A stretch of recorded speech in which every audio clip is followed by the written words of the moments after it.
Bueno, a todos, muy buenas noches. Gracias por estar aquí, por su asistencia. Vamos a ir empezando con los avisos parroquiales antes de dar el inicio a la charla, a la actividad académica. Por favor, todos micrófonos en silencio. Vamos entonces a estar hoy con el doctor Carlos Manuel Delgado, ya lo va a hacer la presentación correspondiente. Vamos a tener una gran actividad académica. Y lo primero que todo es recordarles nuestras redes sociales de la sociedad para que nos sigan, para que interactúen con nuestras publicaciones. Acordémonos que esto nos da presencia y visibilidad en los medios y con eso es que podemos alcanzar nuestra visibilidad pues, y demostrar la visibilidad entre los diferentes entes académicos y la industria farmacéutica, viendo la cantidad de interacciones que tengamos con nuestras publicaciones. Abajo los canales de atención, ya saben, cualquier dificultad, cualquier duda, cualquier consulta que tengan respecto a los beneficios o a las actividades de SADEA, se pueden comunicar a estos correos y estos son los teléfonos de Andreina y Viviana que estarán pues, dispuestas siempre a prestarles su atención.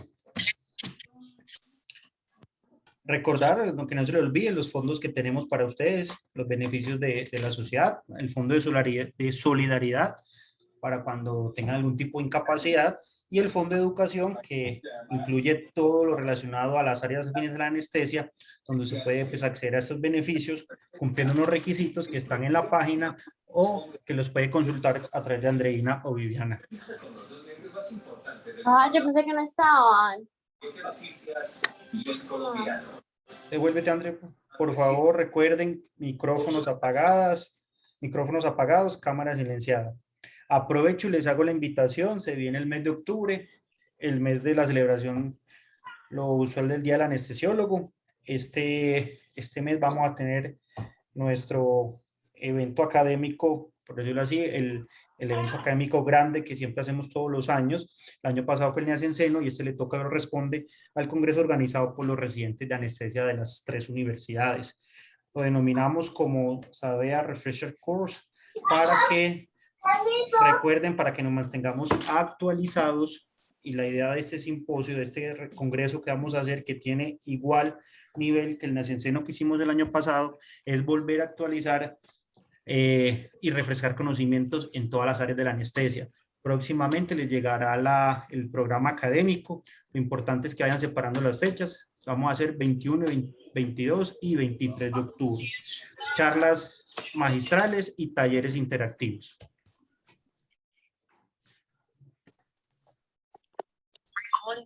Listo. Y las mismas, yo creo que las mismas recomendaciones que estamos haciendo desde hace año y medio ya. Por favor, cámara apagada, micrófono apagado. Sí, para enviar certificación y ganar los puntos para la recertificación, identificarse con su nombre y apellidos completos o escribirle o mandarle un mensaje a Andreina con su nombre y cédula para tenerlos identificados para el certificado. ¿De acuerdo? Bueno, 7:35. Creo que ya es momento. Vamos entonces a iniciar. Entonces le voy a dar la bienvenida a un amigo, un compañero, un colega, el doctor Carlos Manuel Delgado. Con Carlos Manuel tuvimos la oportunidad de compartir y hacer el pregrado de medicina en la Universidad CES. Después Carlos se fue para la Universidad Pontificia Javeriana, allá hizo la especialización en anestesia y luego hizo anestesia obstétrica en la Universidad de Washington y hoy en día se desempeña como docente o codirector asociado de la División de Anestesia Obstétrica de la University of Washington Medical Center. Carlitos, es un placer tenerte aquí. Gracias por aceptar esta invitación y sin más preámbulo, dale que este auditorio es tuyo. Y que muchas gracias por la invitación. Estoy muy contento. Gracias a la Sociedad Antioqueña de Anestesia por invitarme. Y pues espero que pasemos un rato agradable esta noche hablando de paro cardiorrespiratorio en la embarazada, que si bien no es una situación muy común, es bueno tener presente qué tipos de modificaciones tenemos que hacer cuando estamos tratando este tipo de pacientes. Entonces voy a compartir pantalla acá y vamos a comenzar. Espero que todos estén viendo. Quique, me decís si estamos bien. Entonces, como Quique les contó, yo soy anestesiólogo, médico del CES, anestesióloga bavariana y anestesia obstétrica de la Universidad de Washington. Estoy en Estados Unidos desde el 2014 cuando hice fellowship y me quedé desde que terminé el fellowship. Les comento un poquitico acerca de mi hospital. El hospital de la Universidad de Washington es un hospital que tiene un área de cubrimiento de 5 estados en el noroeste de Estados Unidos. Tenemos entonces referencia de pacientes bastante complejos de estos 5 estados. Ahorita aquí que me estaba preguntando si el volumen era muy alto y yo le estaba diciendo realmente el volumen que manejamos no es de los volúmenes más altos que tenemos en Estados Unidos, que hay centros, sobre todo en Louisiana, en Texas, en Chicago, que tienen volúmenes de partos entre 10,000 y 15,000 al año. Nosotros tenemos un volumen relativamente pequeño comparado a 2,500, pero por ser centro de referencia de estos 5 estados, somos un centro de referencia de alta complejidad. Entonces manejamos pacientes generalmente con cardiopatías congénitas, trastornos hipertensivos del embarazo, y cualquier otro tipo de enfermedades que requieran manejo multidisciplinario. Y en los últimos 5 años siempre hemos ocupado entre el primero al tercer puesto de complejidad materna en los Estados Unidos. Entonces, paro cardíaco en embarazada, voy a empezar diciendo que no tengo ningún conflicto de interés, excepto que voy a presentar los resultados de un estudio piloto que publicamos el año pasado, acerca de ecocardiografía transtorácica en embarazadas. Entonces, ¿cuáles son los objetivos de la charla? Vamos a identificar cuáles son las causas más comunes que llevan a paro cardíaco durante el embarazo. Vamos a describir qué modificaciones son necesarias en cuanto al algoritmo de reanimación cardiopulmonar durante la paciente está embarazada. Vamos a hacer énfasis en la utilidad de la cesárea perimortem.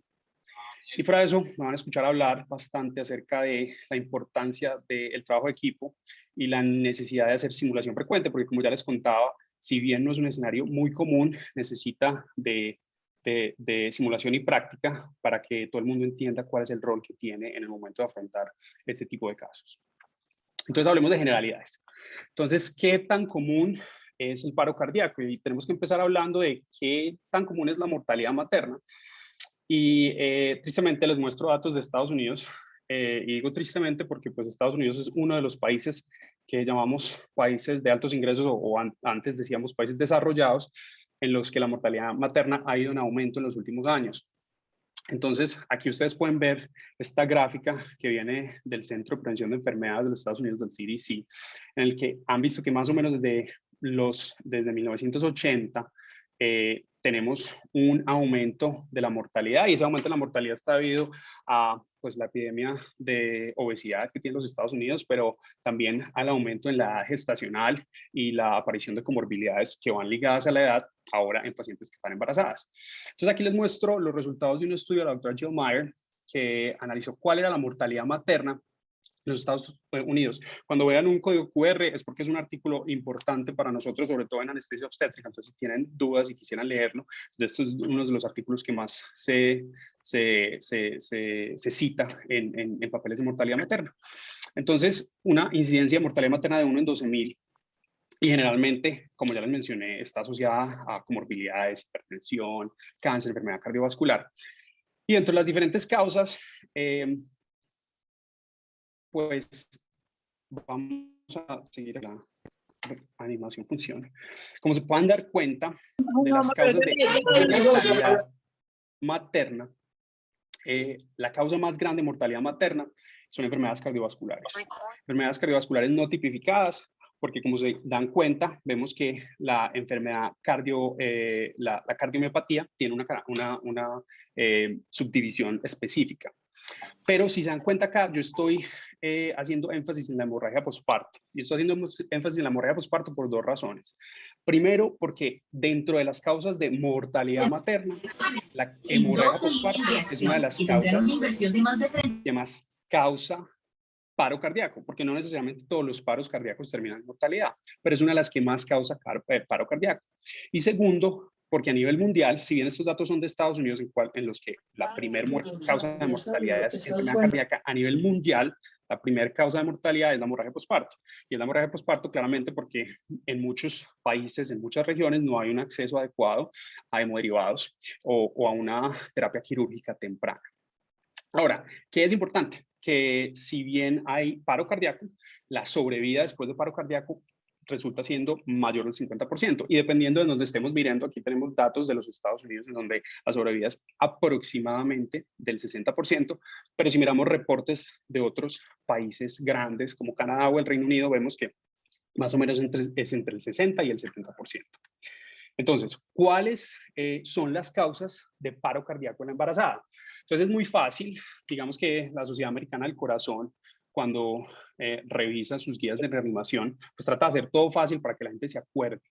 Entonces, para causas de paro cardíaco en la embarazada, tenemos una mnemotecnia que va de la A hasta la H, empezando por complicaciones anestésicas, por sangrado, entonces sería bleeding, causas cardiovasculares, drogas, medicamentos, embolia, fiebre, y en fiebre quiero hacer énfasis en la sepsis, y causas generales, entonces pensaríamos en las H y las T que conocemos normalmente, e hipertensión.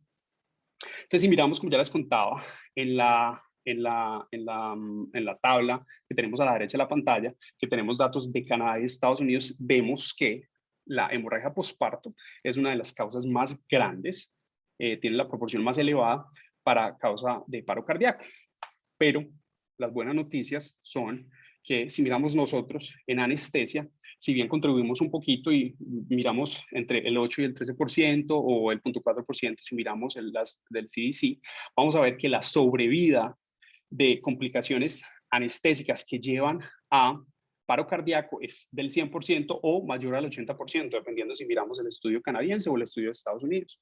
Y obviamente esto se explica porque pues si nosotros somos la causa del paro cardíaco, es porque estamos presentes en la habitación o en el quirófano, entonces tenemos todas, primero, las habilidades científicas y tenemos el tipo de dispositivos necesarios para poder proveer una terapia temprana.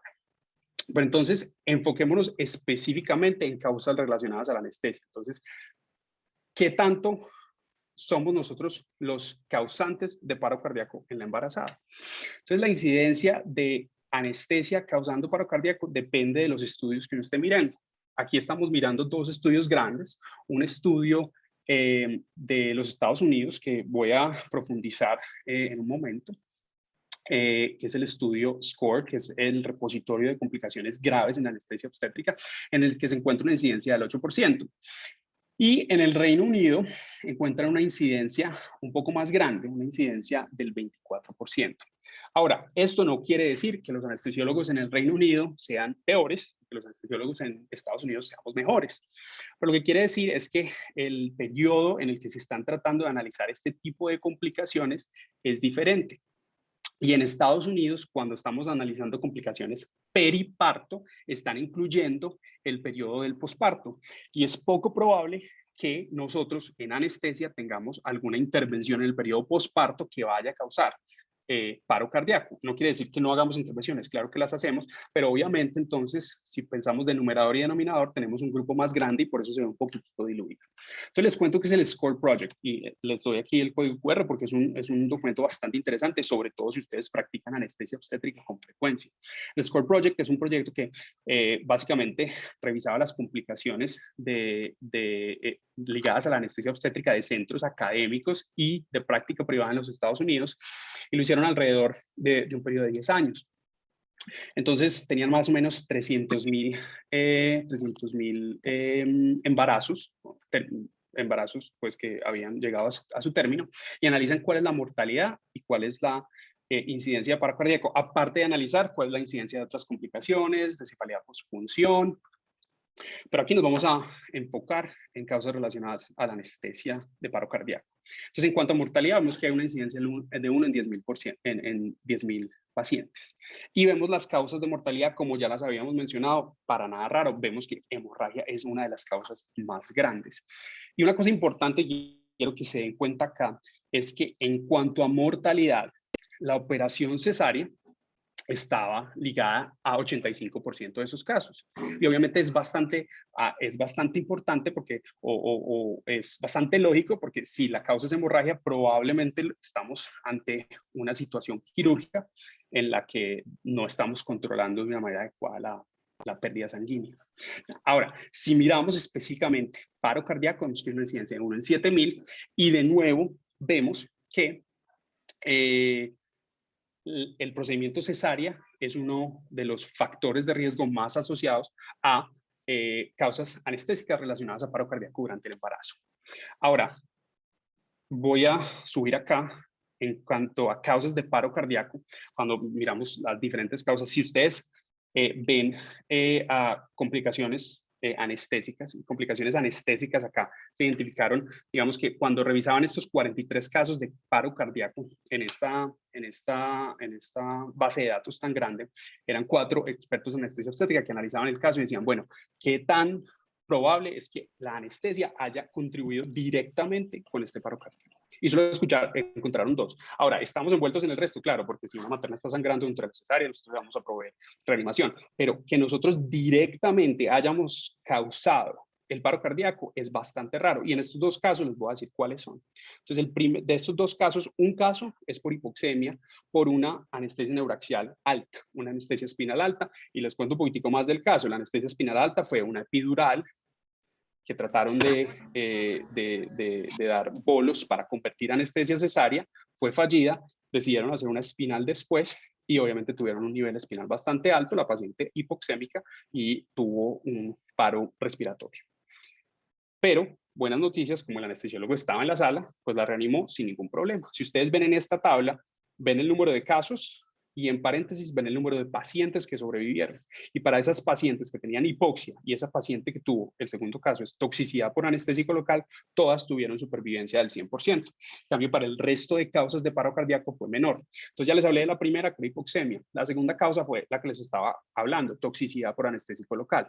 Y la toxicidad por anestésico local se dio al hacer un bloqueo del plano transverso abdominal por una dosis elevada de anestésico local. Por eso nosotros somos bastante estrictos en hacer un proceso de consentimiento informado muy adecuado cuando estamos haciendo bloqueos del transverso abdominal. Ahora, obesidad. Entonces quiero hablar de obesidad porque en el primer estudio que les había contado, el estudio de la doctora Jill Meyer, de todas esas muertes, se dieron cuenta que de una de las causas más importantes, uno de los factores de riesgo más prevalentes era la obesidad. Y en el Reino Unido también se dieron cuenta que la obesidad estaba asociada con paro cardíaco, pero encontraron una cosa bastante interesante. Se dieron cuenta que a mayor índice de masa corporal, las pacientes en el Reino Unido tenían mejor sobrevida después del paro cardíaco. Y obviamente ustedes dirán, bueno, pero ¿por qué tienen mejor sobrevida las pacientes obesas? Y creo que la respuesta, pues como los autores la explican, es bastante lógica. Cuando nosotros estamos dando anestesia a una paciente obesa mórbida, tomamos todas las precauciones adecuadas para evitar que cualquiera de estos escenarios, por ejemplo, de una vía aérea difícil, sean minimizados. Entonces, probablemente es la paciente en la que vamos a tener un videolaringoscopio disponible, vamos a hablar con nuestros compañeros y decir, ve, estoy haciendo un caso complicado, si necesitamos ayuda. Entonces, de hecho, se dieron cuenta que la obesidad, si bien era un factor de riesgo asociado, eran de las que tenían mejores índices de supervivencia. Entonces, ahora sí, viendo ya que cubrimos las generalidades de reanimación cardiopulmonar, vamos a hablar específicamente de qué hacemos diferente cuando estamos siguiendo nuestro algoritmo de RCP. Pero entonces, antes de empezar, quiero hablar un poquitico de historia. Entonces, hablo un poquitico de historia porque la anestesia obstétrica siempre, o digamos no siempre, porque pues para mí siempre ha sido la mejor de todas, sin hablar mal de las demás, pero la anestesia obstétrica era un poquitico relegada en el pasado en cuanto a la anestesia en general. Entonces, si miramos la primera edición de las guías de reanimación de la Sociedad Americana del Corazón, nunca se había mencionado si las embarazadas entraban en paro cardíaco, qué se hacía. Y ustedes ven que las primeras guías de reanimación de la AJA salieron en el 66, no hay ninguna mención acerca de reanimación en embarazadas. En el 74 sacan una segunda edición, tampoco las mencionan. En el 80 y en el 86 sacan la tercera edición y la separan, cuando ya empiezan a poner un poquito más de contenido, y tampoco se menciona nada, y solo es hasta 1992 donde empiezan a mencionar la reanimación de la embarazada.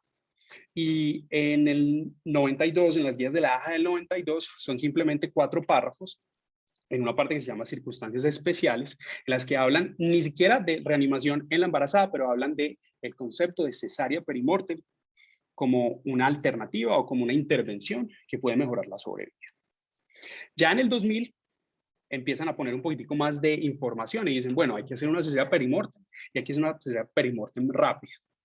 Hay que hacerla dentro de los 5 minutos posteriores a los que la paciente entró en paro cardíaco.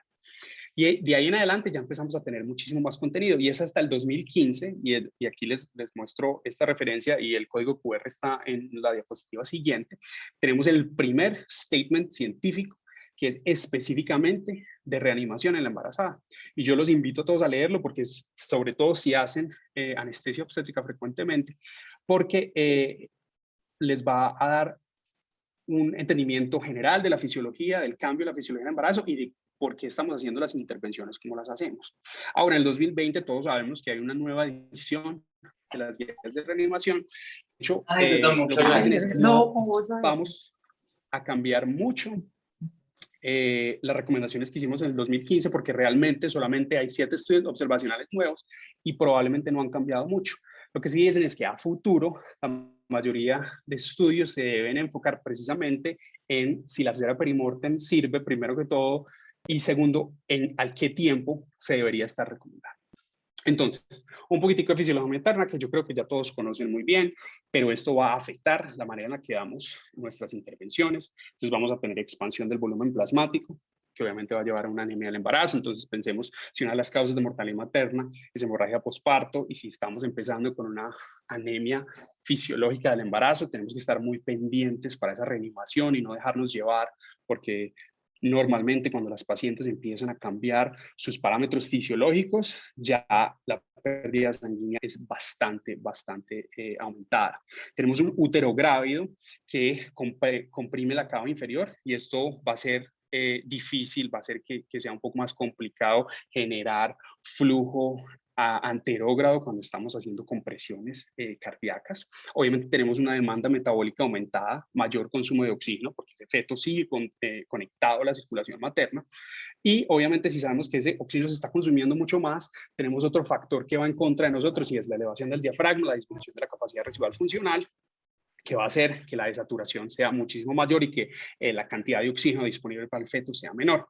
Ahora, está el otro problema que es el riesgo de aspiración y probablemente no me vaya a enfocar mucho en aspiración porque yo lo que siempre digo, en una situación de paro cardíaco probablemente es de las pocas cosas en las que uno realmente se debe estar enfocando, pero sí lo mencionaré cuando hablemos de vía aérea. Entonces, este es el cuadro, el algoritmo que proponen las últimas guías. Si bien ponen el algoritmo, no adicionan mucha información a las guías del 2015. Aquí está el código QR para las guías del 2015, pero básicamente vamos a ver que ellos hacen mucho énfasis en reanimación cardiopulmonar de alta calidad, defibrilar cuando haya que defibrilar y hacer otro tipo de intervenciones como epinefrina, miodarona, si son indicadas.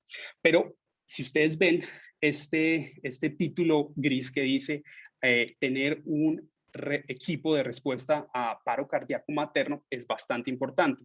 Entonces, generalmente una de las cosas que hacemos en la unidad en Seattle es tenemos prácticas de simulación frecuente con las enfermeras, con los residentes, con los obstetras, con los anestesiólogos, en los que miramos, bueno, cuando hay un paro cardíaco en el piso, cuáles van a ser los roles y qué tenemos que hacer diferente. Y la idea es que, gracias a Dios, no tenemos esta situación muy frecuentemente, pero mediante la simulación podemos mantener esos conocimientos y esas habilidades frescas.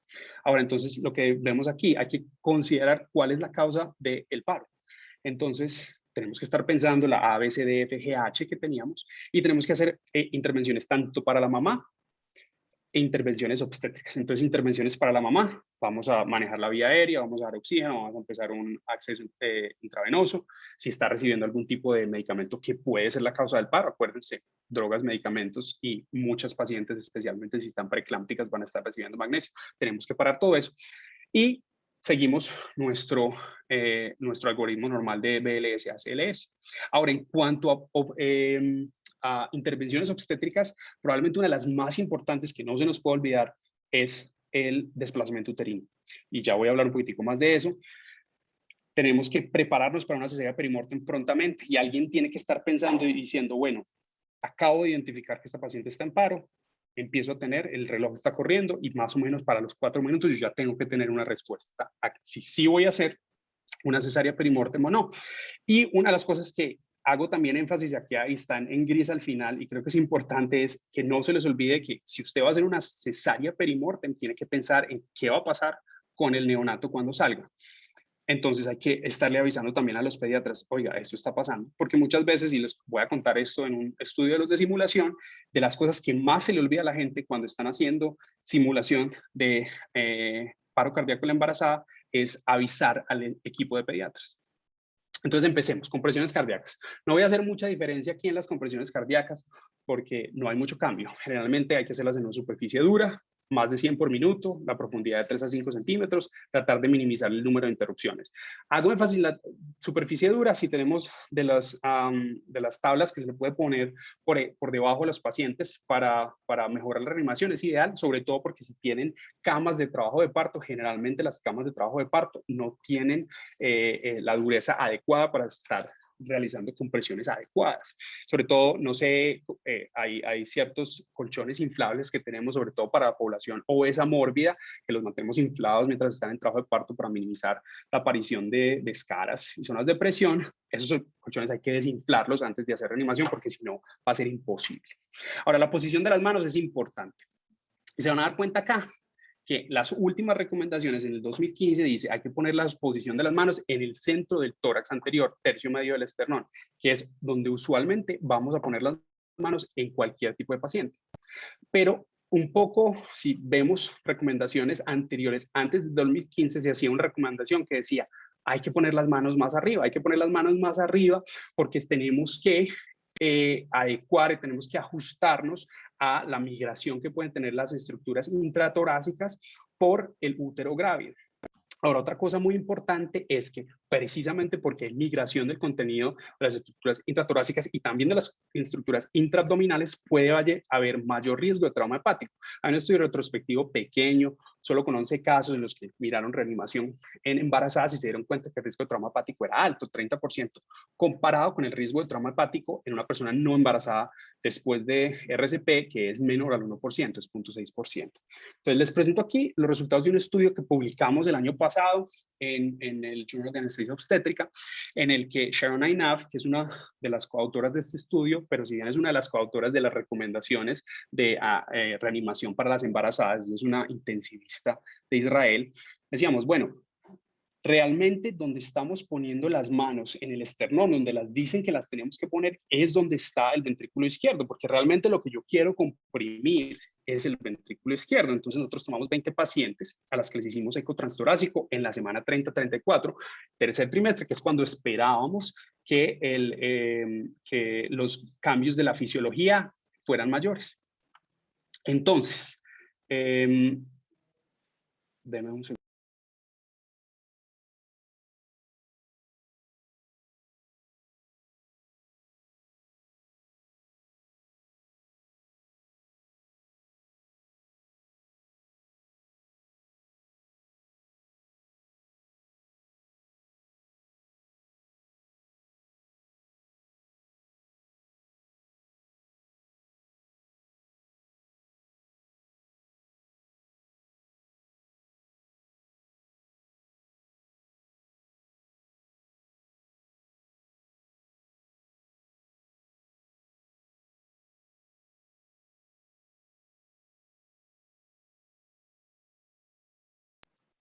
Perfecto, perdón, estaba en mute.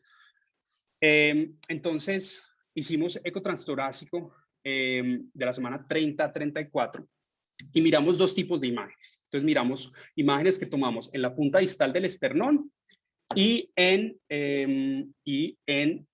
la punta distal del esternón y en la mejor imagen del ventrículo izquierdo. Entonces, ¿cómo buscábamos la mejor imagen del ventrículo izquierdo?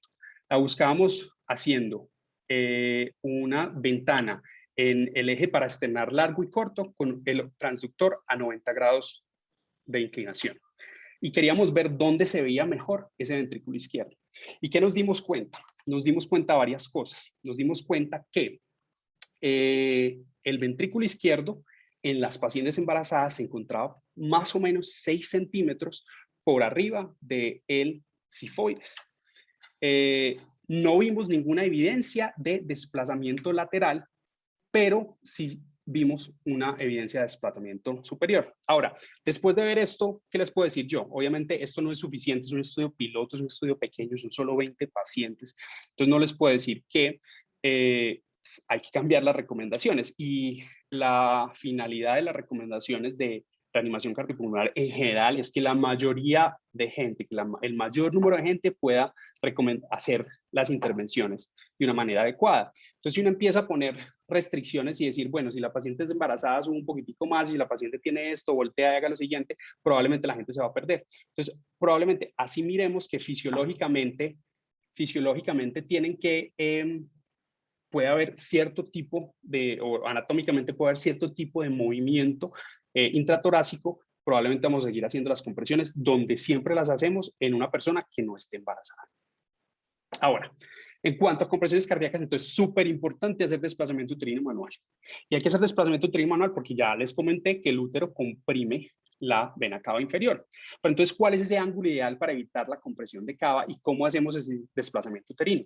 Idealmente, históricamente recomendaban hacer una inclinación de la materna, una inclinación de la cama donde se está haciendo la materna para alcanzar los grados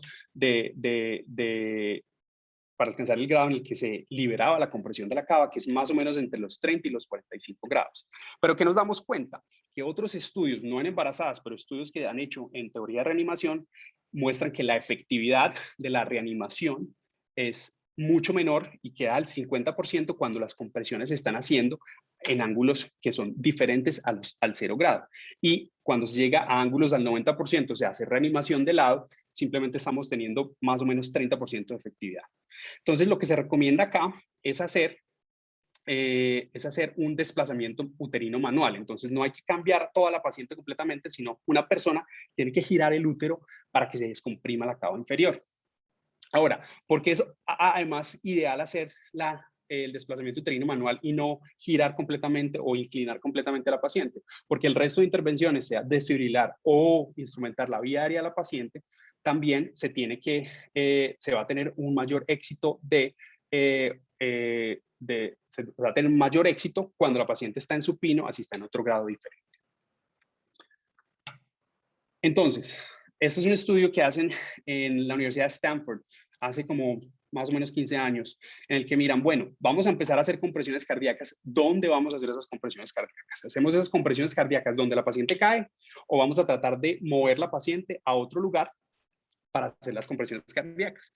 Y como se dan cuenta ustedes acá en la gráfica, si ven, rojo es transporte y azul es quedarnos en el lugar, el porcentaje de éxito es muchísimo más alto cuando están uno en el lugar comparado con moverse. Y es bastante notable, 93% versus el 32%. En este estudio, básicamente, la paciente caía, empezaban un ciclo de reanimación fase 1, en donde caía la paciente, después hacían una fase 2, que era transportar la paciente, y una fase 3, a donde llegaba. Y como se dan cuenta, los índices de efectividad cuando la paciente se está transportando son bastante bajos. Y este era un equipo multidisciplinario formado por un anestesiólogo, por un obstetra y por una enfermera. ¿Qué pasaba cuando estaban transportando a la paciente? Se daban cuenta que las manos no estaban en la posición adecuada, que la profundidad bajaba, que de hecho cuando medían volúmenes corrientes, los volúmenes corrientes eran mucho más bajos durante el transporte y que tenían un riesgo de muchas más interrupciones cuando se está transportando a la paciente. Ahora, para manejo de vía aérea, probablemente no muchas cosas cambien, pero hay que dar ventilación temprana con oxígeno al 100%, con un dispositivo bolsa máscara inicialmente. Después, si tenemos artefactos para manejar la vía aérea de manera avanzada, lo vamos a hacer. Ventilación a 2 manos sería ideal dependiendo del número de reanimadores que tengamos. Presión cricoidea. Entonces, como yo les decía, es bastante controvertido. Como sabemos, la presión cricoidea en anestesia es bastante controvertida.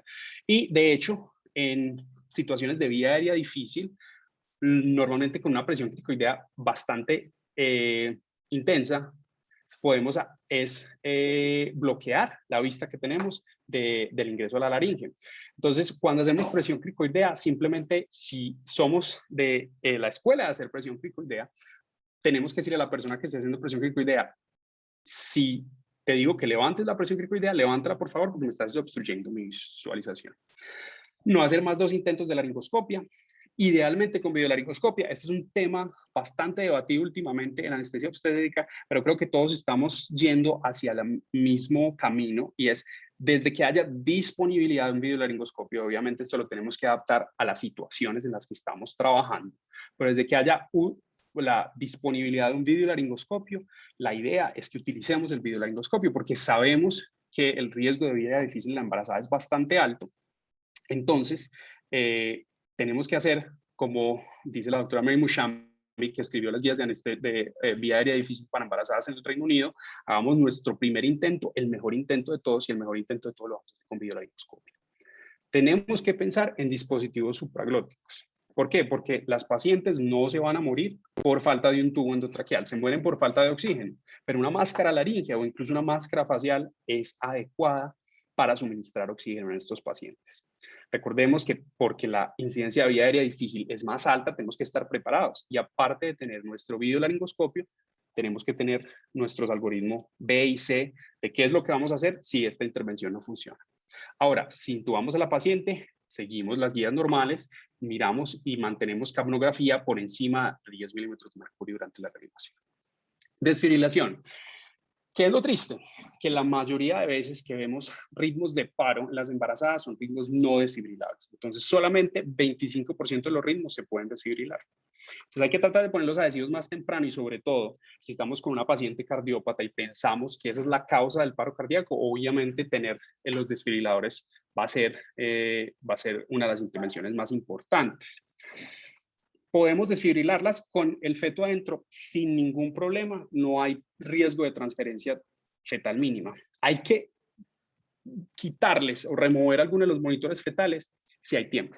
Si son monitores fetales externos, probablemente vaya a ser fácil porque eso se desconecta. Si hay monitores fetales internos, no hay ningún problema en desfibrilar a la paciente, no hay ningún inconveniente. ¿Qué dosis vamos a usar? Vamos a usar dosis usuales de desfibrilación, bifásico 200, incrementar si es necesario o si es monofásico, empezar con lo más alto, 360. Ahora, se habla mucho del uso del desfibrilador automático externo. ¿Y por qué? Porque en muchas locaciones, en muchos lugares, probablemente los primeros personas en responder a un paro cardíaco de la embarazada va a ser personal no médico, es decir, va a ser la enfermera. Entonces, si los enfermeros tienen entrenamiento en identificación de ritmos, bastante bien, pueden utilizar un desfibrilador normal, pero les digo, probablemente no sea así. Y por ejemplo, en mi institución, no todas las enfermeras tienen ACLS, todas tienen BLS, pero no todas tienen ACLS y obviamente esas son las que están trabajando más en sala de partos o en anteparto o en posparto. Pero entonces es exactamente lo mismo, tener un desfibrilador automático externo puede antes salvar muchas situaciones en las que la primera persona que identifique el paro va a ser una enfermera. Si dejamos el monitor fetal, obviamente una materna en paro, el monitoreo fetal no va a ser para nada bonito de mirar. Entonces no hay que ponerle atención porque va a adicionar más estrés a la situación. En cuanto a farmacología de medicamentos, ¿qué vemos? Acceso venoso arriba del diafragma, porque generalmente hay compresión de la vena cava inferior, pero no vamos a modificar ninguno de los medicamentos que utilizamos. Si hay que utilizar epinefrina, utilizamos epinefrina. Si hay que utilizar un ritmo de fibrilave, vamos a utilizar un antiarrítmico tipo amiodarona. Vamos a pensar en qué causas asociadas a medicamento pueden estar causando el paro cardíaco y vamos a tratarlas. Entonces, si tenemos una sospecha alta de una preeclámptica que puede estar con sobredosis de magnesio, entonces gluconato de calcio. Si acabamos de poner un TAP block y pensamos que puede ser dosis por anestésico local, pues contar con infusión lipídica en sala de partos. Hablemos de dos situaciones diferentes durante el embarazo, que es el uso del ECMO. Entonces, el uso del ECMO en embarazo tiene evidencia desde las epidemias de influenza H1N1, en las que se empezaron, sobre todo evidencia que viene asiática, en las que empezaron a utilizar soporte vital como membrana extracorpórea en embarazadas. Entonces aquí les presento, y si bien este estudio no es de Asia, este estudio es también de Israel, la experiencia que tienen ellos con el uso de ECMO en embarazadas. Entonces, un reporte de 11 casos, no todas están embarazadas. Entonces, si ustedes ven, las que usaron ECMO y estaban embarazadas en ese momento eran solamente 3. Las 8 otras pacientes eran pacientes en el posparto, generalmente en el posparto inmediato, o sea, paro cardíaco que sucedía en la cesárea por XY motivo, sangrado, embolia de líquido amniótico, y terminaban necesitando ECMO. Ahora, ¿por qué más podía necesitar ECMO? Por infección. Y generalmente, como ven acá, 50% de las causas que llevaron a paro cardíaco y a la necesidad de ECMO en estas pacientes se pueden ligar a estadios tempranos de sepsis que se degeneró pues a paro cardíaco. Usaron ECMO en 50% de pacientes asociado a reanimación cardiopulmonar y esas pacientes estaban en ECMO más o menos 6 días. ¿Qué cuentan los autores acerca del uso de ECMO durante el embarazo? Que mantener la oxigenación es difícil. Y mantener la oxigenación es difícil porque tenemos cambios fisiológicos del embarazo que aumentan el consumo de oxígeno. Entonces, mantener ese gasto cardíaco adecuadamente era complicado por los flujos de las cánulas que tenían. Segundo, cuando uno tiene ECMO, pues tiene que estar anticoaguladas. Entonces, teníamos que hacer un balance entre cuál es el riesgo de sangrado versus el riesgo de trombosis en el circuito. Como ustedes ven acá, de esas 11 pacientes que estaban en ECMO, la mortalidad fue del 36%, 4 se murieron. Y de esas 4 que se murieron, 3 se murieron por sepsis tardía, por complicaciones infecciosas, un choque séptico que no se pudo manejar. Y una de ellas se murió por obstrucción del circuito por coágulo. Ahora, la mortalidad fetal total de la muestra, 11%, fue el 18%, pero tengan en cuenta que 8 de esas pacientes ya estaban posparto, entonces el niño no, el feto, el neonato, no estuvo expuesto al ECMO. De las que sí estuvieron expuestas a ECMO, la mortalidad fetal fue del 66%. Y hablemos de paro cardíaco extrahospitalario. Entonces, paro cardíaco extrahospitalario, ¿qué tanto podemos hacer en el paro cardíaco de una embarazada por fuera del hospital? Dependiendo de qué equipos tengamos regionalmente. Y el problema es que hay falta de entrenamiento de esos equipos. Y hay falta de entrenamiento de la población general, porque para que un paro cardíaco extrahospitalario sea exitoso, tiene que haber testigos que hagan e inicien reanimación cardiopulmonar básica. Entonces les cuento, este reporte es un reporte francés en el que miraban la respuesta extrahospitalaria de París y todas las comunidades aledañas a París. Entonces miraron 20.000 más o menos paros cardíacos en 5 años extrahospitalarios, y de esos 16 estaban embarazadas, con una gestacional de 20. Como ya sabíamos, el ritmo más común fue asistole o actividad eléctrica sin pulso. Pero de esas 16, 6 se murieron antes de llegar al hospital. Y de las que lograron llegar al hospital, solamente 2 sobrevivieron. Entonces, probablemente todavía tengamos mucha investigación y mucho trabajo que hacer en lo que es paro cardíaco extrahospitalario. Y aquí les quería mostrar los intervalos de tiempo entre llamar, iniciar un desfibrilador automático externo, que eran más o menos 10 minutos, y esto es que las ambulancias medicalizadas venían con un desfibrilador automático externo. Y después no solamente llegaban los bomberos, que es la primera ambulancia que llega, pero después llegaba una ambulancia medicalizada, que era el Advanced Life Support. Y esos 20 minutos, miren la cantidad de tiempo que se demoraban en llegar al hospital. Y se demoraban mucho en llegar al hospital porque en ese momento no tenían entrenamiento adecuado. Entonces ellos, la idea en la respuesta francesa era básicamente, tenemos que hacer reanimación cardiopulmonar hasta que pasen 2 cosas, hasta que haya retorno a la circulación espontánea o hasta que la paciente sea declarada como muerta, o el paciente en general. Entonces se demoran mucho tiempo en llevar al hospital, y probablemente eso funcione en población no embarazada, pero en la población embarazada, sobre todo si el equipo que está respondiendo extrahospitalariamente no tiene formación en realizar cesárea perimortem, no va a ser adecuado. Ahora, de estos les quiero mostrar que cesárea perimortem solo se hizo en 3 casos, y de esos 3 casos todos se murieron. Entonces, ¿qué hacemos después del paro? Entonces, si la paciente está embarazada, mantenemos el desplazamiento uterino. Si le dimos antiarrítmicos, hay que continuarlos. La vamos a llevar a cuidado intensivo. Y cosas que cambiaron en las recomendaciones del 2020 es que podemos hacer hipotermia terapéutica recomendada, que antes no se sabía, pero ya hay muchos más casos que dan evidencia que está funcionando. Y fuera de eso debemos monitorizar al feto posparo porque tienen mayor riesgo de bradicardia fetal. Entonces, hay que trabajar en equipo. Entonces, hay que organizar un equipo de código azul materno. Hay que hacer simulaciones frecuentes porque vemos que hay muchas cosas que cambian. Hay que tener una comunicación clara, completa, breve. Hay que hacer todos estos elementos de una comunicación clara, que es hacer un call out, hacer un check back, siempre estar confirmando todas las intervenciones que estamos haciendo en ese momento. Hablemos de cesárea perimortem por un par de minutos antes de terminar. Entonces, el concepto de cesárea perimortem propone Katz en 1986 y lo propone Katz por un beneficio dual, tanto para el feto, para darle posibilidad de vivir, porque va a estar en un ambiente exterior en el que no está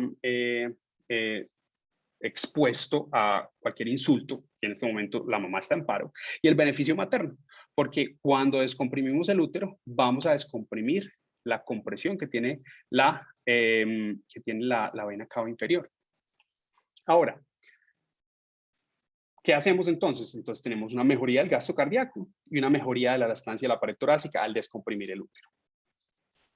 ¿Qué hemos encontrado en los reportes de caso? Que probablemente ayude. 30% se ve un beneficio claro cuando se analizan los casos, pero en ningún momento va a hacer daño. Entonces seguimos una regla de los 4 o 5 minutos, que es, tenemos que pensar en hacer la cesárea en el minuto 4 para que el niño esté naciendo en el minuto 5.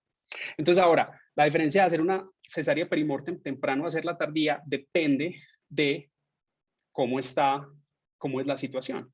Ahora, si yo tengo una materna que tiene una displasia ritmogénica del ventrículo derecho y la tengo en trabajo de parto y hace paro cardíaco, es un paro presenciado, es un paro que probablemente va a responder a choques eléctricos. Si ese es el caso, probablemente voy a hacer mi ciclo de reanimación RCP normal. Ahora, si tenemos una paciente que la encontramos en la habitación y no sabemos cuánto tiempo lleva en paro, probablemente vamos a tratar de hacer una cesárea perimortem más temprano, porque vamos a ver que el éxito en la reanimación, tanto para desenlaces maternos como fetales, es mejor mientras más temprano se haga.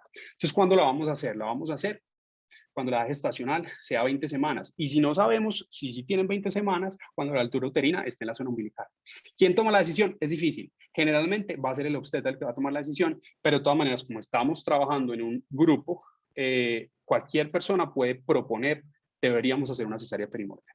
Entonces, la sobrevida, como ven aquí en esta gráfica, es muchísimo más alta cuando la cesárea se hace rápidamente. Entonces, la sobrevida, cuando el intervalo entre colapso, paro cardíaco y cesárea es menor a 5 minutos, es del 61%.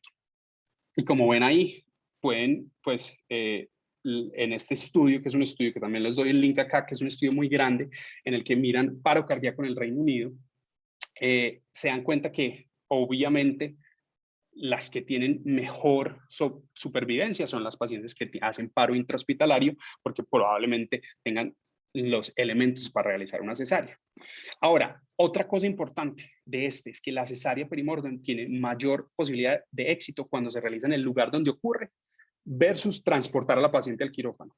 Y de hecho hicieron un estudio de simulación, también en el mismo grupo de Stanford, en el que muestran que la incisión ocurre más rápido si se hace en donde cae la paciente, generalmente en su sala de parto, en su habitación de trabajo de parto, versus tratar de llevar a la paciente a la sala de cirugía, porque ahí se den cuenta que el tiempo de incisión era más o menos 4 minutos cuando se hace en el lugar donde cae, versus 7 minutos, casi 8, cuando se lleva a salas de cirugía. Y ya sabemos que hacer RCP mientras transportamos no es ideal. Como vemos aquí, lo mismo en esta gráfica, qué calidad de supervivencia hay si la cesárea se hace en el lugar del colapso versus llevarlas a otro lugar. Para hacer una cesárea perimortem no se necesita mucho. Se necesita un bisturí y ya. Protocolo estéril en ese momento no es necesario. Después le va a poder dar antibióticos. ¿Qué incisión hacemos? La que sea. Está escrito una incisión vertical, pero la mayoría de obstetras se sienten muy cómodos haciendo un fan steel, entonces si quieren hacer un fan steel está bien. Alguien tiene que estar haciendo desplazamiento uterino hasta el nacimiento. Y Un estudio importante que se publicó más o menos el año pasado, hace 2 años, muestra que cuando la cesárea perimortem sucede en intervalos de reanimación prolongados mayores a 20 minutos, hay un riesgo muchísimo más alto de coagulación intravascular diseminada, independiente de la causa inicial del paro cardíaco. Hablemos de desenlaces neonatales. Entonces, tenemos reportes en la literatura en los que la sobrevida está asociada a que sea paro intrahospitalario. Claro, es bastante lógico, se puede hacer una cesárea. Y está asociada también con intervalo corto de nacimiento. Entonces, mientras más rápido se haga la cesárea perimortem, mucho mejor para la mamá y para el niño. Como vemos en el estudio de Becker, del estudio grande del Reino Unido que les comentaba, esa sobrevida también se asocia a hacer una cesárea temprana, menor a los 5 minutos. Ahora, ¿hay reportes de viabilidad o hay reportes de vida después de intervalos prolongados de reanimación? Sí. ¿Y hay bebés que han salido vivos después de más de 20 minutos de reanimación? Sí. Pero el pronóstico neurológico de esos bebés tiende a ser pobre. Entonces, para recordar todo lo que hemos hablado el día de hoy. Entonces, cuando estamos en una situación de paro cardíaco en la embarazada, vamos a activar el código azul materno y ojalá tengamos un equipo que esté compuesto por personas que hayan practicado para que tengan roles definidos. Alguien va a hacer desplazamiento uterino manual, entonces esa es una de los roles importantes cuando está haciendo. Una de las personas, aparte del que va a tomar tiempos, el que va a hacer medicamento, el que va a manejar el desfibrilador, alguien debe estar haciendo desplazamiento uterino manual que debemos hacer hasta que se haga la cesárea perimortem. Hay que iniciar compresiones y no mover al paciente. Y en este momento estamos pensando cuáles son las causas del paro cardíaco, A, B, C, D, F, G, H. Vamos a manejar la vía aérea como sea que la manejemos, pero vamos a dar oxígeno al 100%. Vamos a iniciar acceso intravenoso, medicamentos, terapia eléctrica, como lo hacemos normalmente en RCP. Pero vamos a considerar tempranamente la cesárea perimortem y de nuevo, vamos a considerar eso sin mover a la paciente. Y no se nos puede olvidar llamar al equipo neonatal, porque es lo que más se les olvida. Y acuérdense que ese niño probablemente no van a hacer con un Apgar de 9, entonces también va a necesitar reanimación. Y eso es todo. Muchísimas gracias. Esa es una foto del hospital. Bueno, yo creo que tenemos una excelente charla, excelente conferencia. Charlie, muchas gracias por tu tiempo. Yo creo que repasaste en estos 45 minutos, repasaste de forma magistral todo lo que tenemos que tener en cuenta para estos pacientes que, como vos decís, esto no es nada fácil, es un escenario creo que catastrófico y aterrador.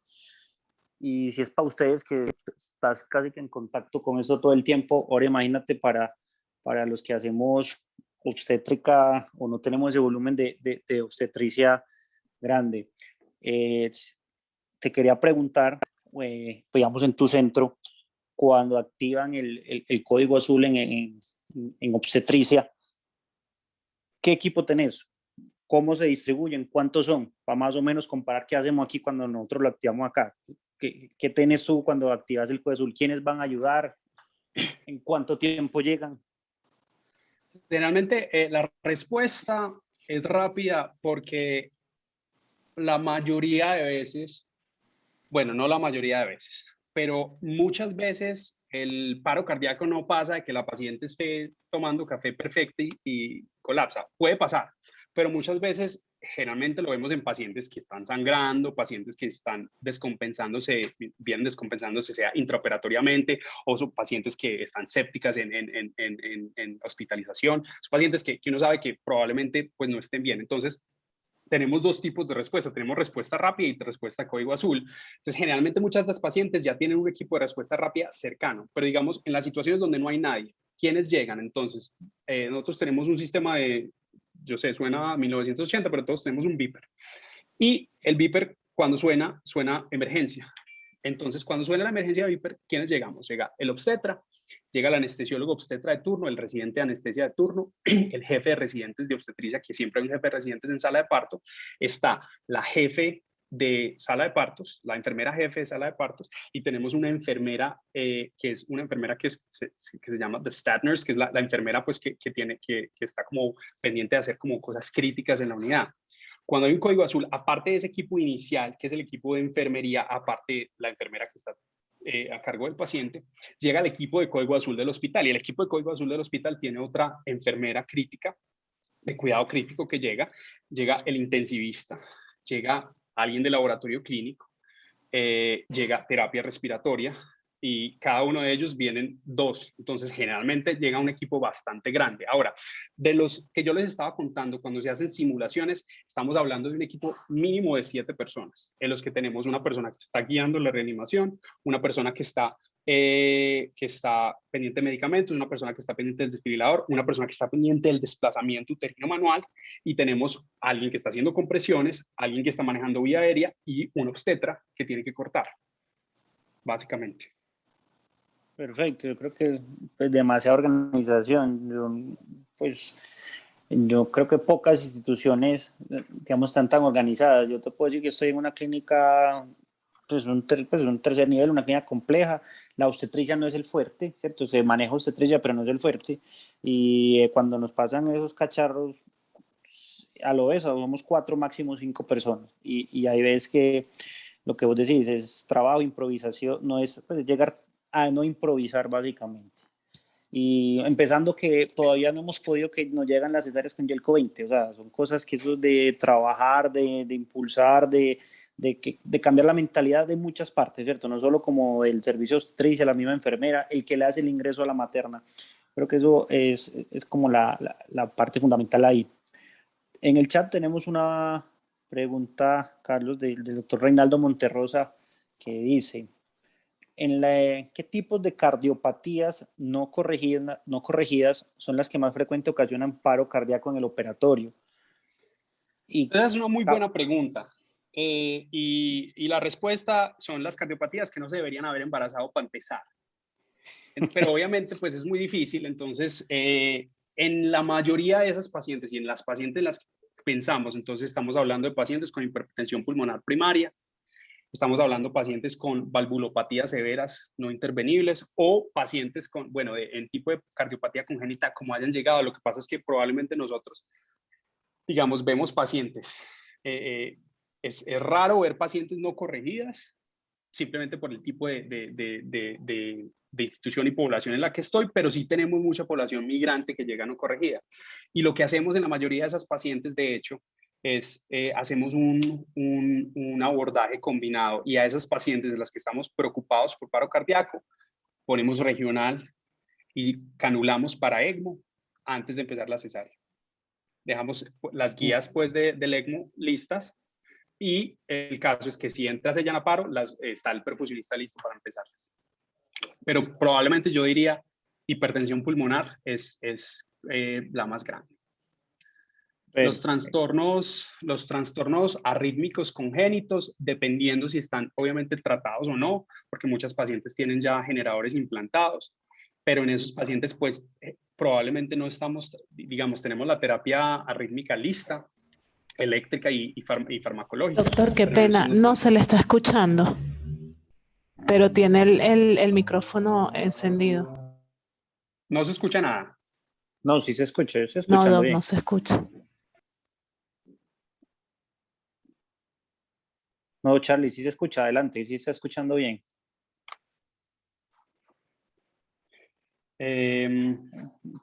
¿Será que seguimos intentando? Si no se escucha, por favor. No, ahí se escucha bien. Ya se escucha. Escuchando bien. Ok, perfecto. Entonces diría eso. Otra pregunta de aquí acerca del tiempo. Básicamente, o sea, probablemente la mayoría de estudios aquí a futuro van a ser acerca de en qué tiempo se debe hacer la cesárea perimortem. Pero lo que está escribiendo la persona del Galaxy A31 es correcto. Realmente, si vemos que son ritmos desfibrilables, probablemente demos hasta 2 ciclos de reanimación, 4 minutos antes de llamar una cesárea.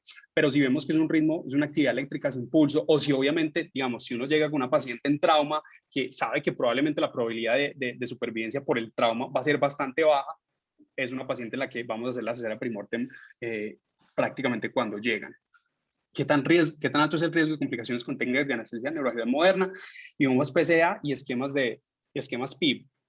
Nunca he visto ninguna paciente de las PIB, y yo llevo 7 años, y de hecho mi hospital fue el primero hospital en Estados Unidos que tuvo bombas PIB, que son bombas de bolos programados intermitentes, que hayan hecho una analgesia elevada.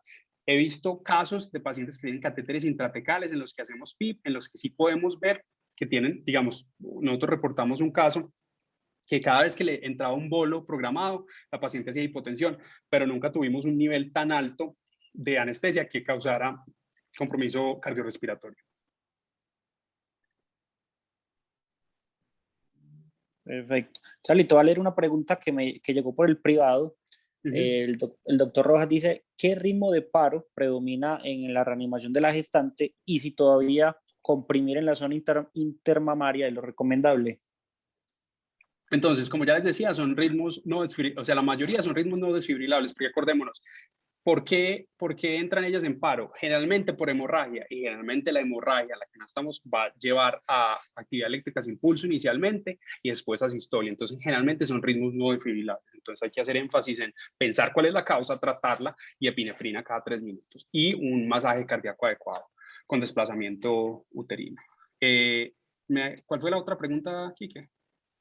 Si la compresión es en la zona intermamaria. Entonces, en este momento, las guías recomiendan, y yo les contaba simplemente como para ponerlos a pensar un poquitico, pero en este momento la recomendación es hacerlo en el tercio inferior del esternón, que es donde haría usted compresiones en una paciente no embarazada. Listo. El doctor Álvaro Nieto dice, gracias por la excelente exposición. Dice, ¿qué opinas del equipo de cesárea, del instrumental? Las guías dicen que solo la hoja de bisturí, como vos mencionaste, pero que si como pues cuando te toca, cuando les ha tocado, que si eso está bien, es básico, la sonda vesical que se necesitan otro tipo de pinzas, o si realmente es como dice la guía, solo un bisturí. Probablemente sonda vesical no sea de las preocupaciones más importantes en ese momento. Puede haber daño vesical, pero de nuevo, pues por tener una lesión vesical y hacer una cistotomía, la paciente, pues eso no mata a las pacientes. Probablemente la otra cosa está matando a la paciente. Las guías dicen que solo un bisturí, y de hecho hay muchos hospitales en Estados Unidos que tienen un bisturí en cada sala de parto, pues porque saben que en Estados Unidos pues no es común tener salas comunales de parto como acá en Colombia, sino que cada paciente tiene su trabajo de parto en una habitación individual y cada habitación tiene un bisturí. Pero, por ejemplo, en nuestra institución, si bien hay bisturís, pues no tenemos bisturí en cada habitación, tenemos un kit de cesárea que lo mantenemos como en la central de enfermería, que es un puesto que está como central a toda nuestra sala de trabajo de parto, que tiene los instrumentos, y es básicamente lo que estamos mencionando ahí. Aparte de la pinza de bisturí, tienen un separador para vejiga y un par de pinzas, pero con esas 3 cosas sería suficiente. Listo. Donde ustedes atienden a la materna, eso es la sala de parto, digamos, si se convierte en cesárea, una cesárea urgente, Sí. Pero que a tiempo se lleva a quirófano. O sea, o ahí mismo está. Ok. No, se lleva a quirófano. O sea, la única situación en la que haríamos una cesárea en la habitación de trabajo de parto es si es una cesárea perimuerte, pero el resto las llevamos. Pero estas son habitaciones en las que la paciente entra, se le hace su trabajo de parto, su inducción de trabajo de parto, y cuando es el momento del expulsivo, las camas se convierten a camas de litotomía y la mamá tiene su bebé ahí y después tiene su posparto inmediato, que generalmente son 2 horas posparto, o dependiendo pues, de la paciente, en esa misma habitación. Entonces, si tiene cesárea, sí la movemos a nuestros quirófanos. Perfecto. Para una bueno, cesárea normal, pues. Bueno, No en este caso la haríamos ahí, pero para una cesárea normal la movemos al quirófano. Bueno, yo creo, Charlie, yo pienso que has tenido las charlas con más audiencia en la sociedad. Tuvimos un buen quórum. Yo creo que faltó, no faltó nada, perdón, pues, expusiste de principio a fin todo lo que uno necesita, pues, necesita saber y recordar para estos casos. De nuevo agradecerte. Yo creo que abrirte las puertas de SADEA, esta es tu casa, cuando nos quieras acompañar y en futuras invitaciones que te haga, aquí vas a tener la puerta abierta para que nos compartas y sigamos aprendiendo de ustedes.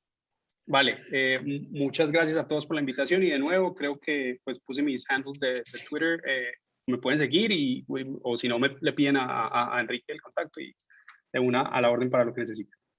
Listo, a todos ustedes muchas gracias por la participación. Le voy a robar 2 minutos que Lucas Ochoa, nuestro vocal cultural, tiene una cosita para darle una información para decirles, pero ya despidiendo a Carlos otra vez. Charlie, muchas gracias, que te cae de ir muy bien. Y dale, Lucas. Bueno, muy buenas noches, espero que me escuchen bien. Quería simplemente contarles que tenemos, y necesito que tengan un día pendiente, muy pendiente. Sabemos que en octubre, el 16 de octubre, es la celebración del Día del Anestesiólogo. Simplemente es contarles que la celebración cambió de día.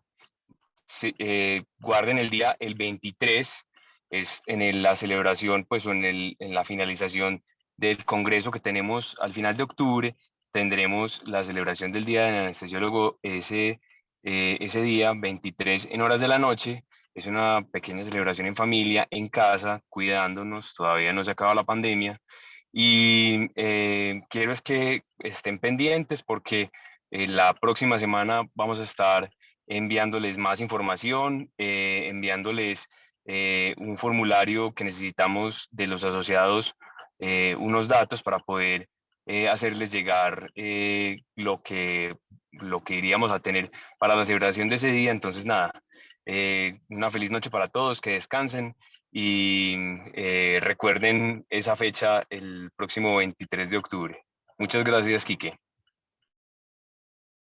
No, a vos, Lucas, y gracias a todos los que se quedaron hasta esta hora y siendo las 8:30, una horita después, todos a su casa pues a descansar. Cuídense mucho y